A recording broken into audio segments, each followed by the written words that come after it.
Drama serial बस तेरा साथ हो की अगली किस्त में हम देखेंगे कि आखिरकार अनस और अंसा की शादी हो ही जाती है।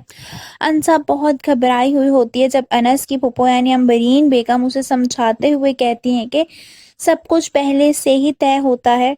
तुम्हारा और अनस का निकाह ऐसे ही होना होता है। ये सब कुछ इंसान के बस से बाहर है।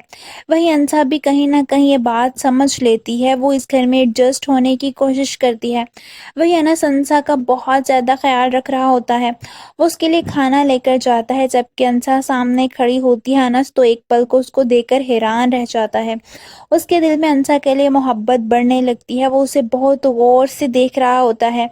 फिर वो दोनों खाना खा रहे होते हैं जब अनस अंसा से कहता है कि खाना खाओ, जिस पर अंसा कहती है कि तुम खाओ पहले, मगर अनस उससे कहता है कि नहीं पहले तुम। ये बात सुनकर वो खाना खाने लगती है। अनस उसका वाकई बहुत ख्याल रखता है और ये वो महसूस कर रही होती है कि वाकई अनस उसका बहुत ख्याल रख रहा है।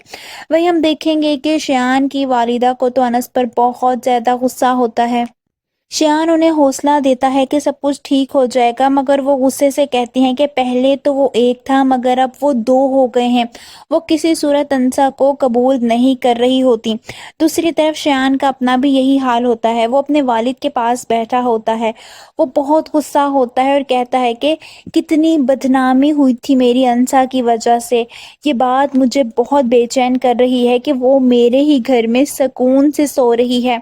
वो अपने वालिद से कहता है कि कुछ ना कुछ तो मुझे करना ही होगा, मैं ऐसे चुप थोड़ी बैठूंगा।